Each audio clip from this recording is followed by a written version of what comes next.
Hello and welcome back to USA Coin. Today we're diving into the fascinating world of British coins, specifically focusing on the iconic two new pence coins from 1975, 1979, and 1993. These coins each tell a unique story through their design, historical background, and collector value. Whether you're a seasoned collector or just starting out, this is a great way to expand your knowledge and understand what makes each of these coins special. Let's get into it. 1979 UK 2 new pence coin. The 1979 2 new pence coin is part of the broader decimalization movement in the UK, which began in 1971. This transition changed the British currency system from pounds, shillings, and pence to a simpler decimal system. The term new pence was used for British coinage until 1982, marking the distinction from the previous old pence system. By the late 70s, the use of these coins had already become routine, making the 1979 version a staple of British currency. 2. Design features. The design of the 1979 2 new pence coin was created by Christopher Ironside, a prominent British artist. On the obverse, we have a depiction of Queen Elizabeth II in her first portrait for decimal coins, facing right. This portrait, designed by Arnold Machine, was used on all decimal coinage until 1984, capturing a youthful queen in a symbolic and dignified way. The reverse shows the badge of the Prince of Wales, a coronet of feathers with the German motto HDN, I serve, underneath. This distinctive badge is known for its regal and detailed elements, aligning with the coin's noble heritage. 3. Mintage and availability. 1979 had a fairly high mintage for the 2 new pence coin, with millions struck for general circulation. However, specific mintage records for individual years weren't kept for the 2 pence until later on, so we have broader estimates. While they are fairly easy to find, especially in the UK, obtaining a coin in pristine condition can be more challenging. 4. Market value. In terms of market value, the 1979 2 new pence generally isn't considered rare, so in circulated condition, it's often valued around face value or a bit more, especially for coins in good condition. For coins in uncirculated or proof condition, values can range from a few pounds up to around PS10, depending on the condition and demand from collectors. 5. Notable errors. There aren't many documented errors for the 1979 2 new pence, but like any coin, occasional minting errors can slip through. Die cracks, misalignments, or doubling may appear on some of these coins and could increase their value depending on the error's visibility and appeal. Always check your coins closely, as an unusual error can make even a common coin more desirable. 6. Collector interest. Since this is a more common coin, it's not often at the top of a collector's wish list, but it holds interest for anyone focusing on decimalization era coins. Its appeal lies in its place within the broader story of UK decimalization and for many British collectors. It holds sentimental value as a coin from a bygone era of the new pence designation. 1993 UK 2 new pence coin. The 1993 2 pence coin is significant in that it no longer bears the new pence legend. By this time, the UK Mint had shifted to the simpler 2 pence label as the decimal system was well established, and the distinction between old and new pence was no longer necessary. This was also a time of change in British currency as the economy was evolving, and the Royal Mint continued to experiment with coin compositions and designs. 2. Design features. The 1993 2 pence maintains the classic design, with Queen Elizabeth II now depicted in a more mature and updated portrait by Raphael Makhlouf, her third official portrait for UK coinage. The reverse remains the iconic Prince of Wales badge. This design continuity is appreciated by collectors for its historical significance and beautiful detailing. 3. Mintage and availability. The mintage for the 1993 2 pence was lower than earlier years as there was less demand for smaller denominations by the 1990s. Most of these coins were circulated, making uncirculated or proof versions relatively scarce. Coins in mint condition can thus attract a slight premium in today's market. 4. Market value.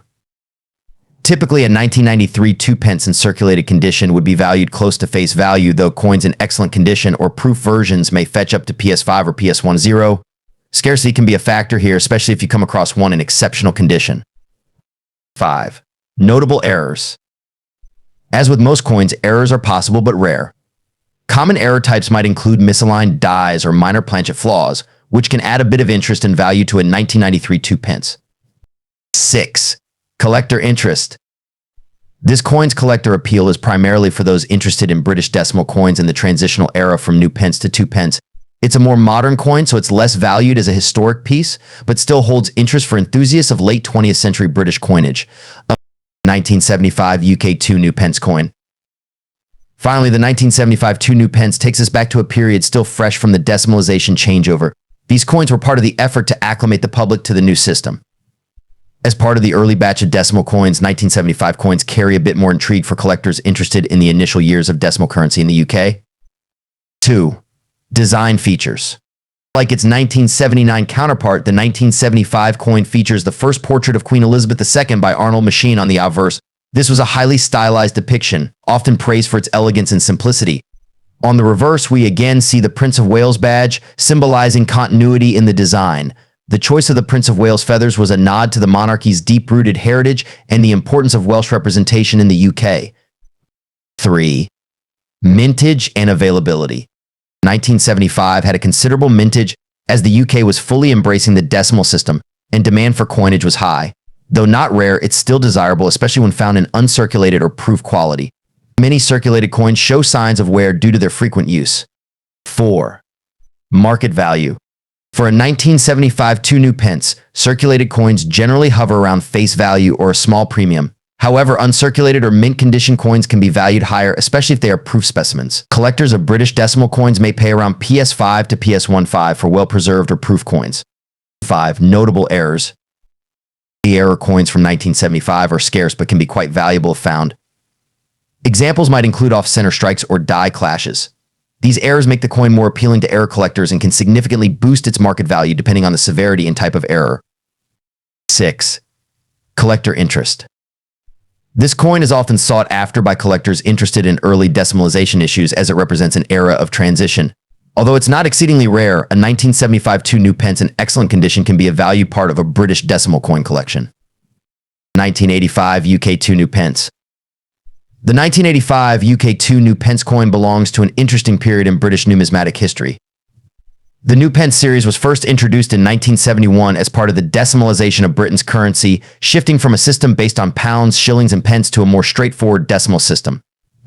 The term new pence was used on coins to distinguish them from the old pre-decimal coins.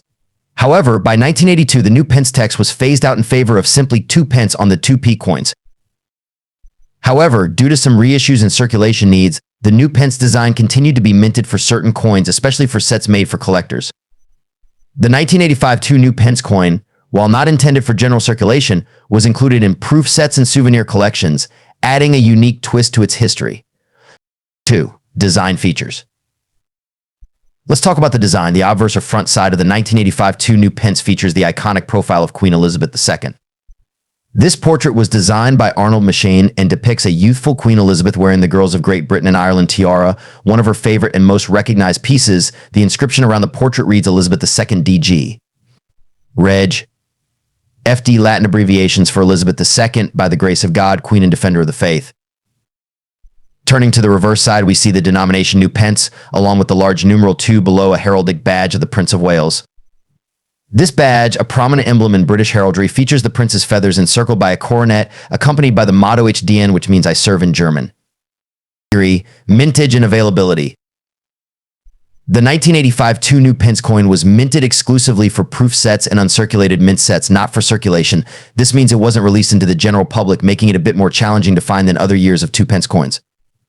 Though the Royal Mint doesn't release specific mintage figures for these collector sets, it's estimated that tens of thousands of these proof and uncirculated sets were produced. Due to its limited release, this coin has a certain appeal for collectors, particularly those focusing on Queen Elizabeth II's decimal coinage series. 4. Market value. Now, onto a question many collectors ask: how much is the 1985 UK 2 new pence coin worth? Since it was not intended for circulation and is typically found in proof or uncirculated condition, its value largely depends on its condition and whether it comes from a complete proof set. Currently, an individual 1985 2 new pence coin in excellent condition can sell for around PS1 to PS5. However, a full 1985 proof set that includes this coin can fetch anywhere from PS1.5 to PS3.0, depending on the market and condition of the set. For collectors, this coin isn't particularly rare, but it holds value as part of a complete collection of Queen Elizabeth II decimal coins, especially in pristine uncirculated condition. 5. Notable errors and varieties. As far as errors go, the 1985 2 new pence doesn't have any widely recognized errors or varieties, unlike some other coins from the UK that are known for striking issues, die varieties, or misprints. However, it's always worth examining any proof or uncirculated coin for minor die variations or minting anomalies, as these can occasionally occur and add unique value to a coin.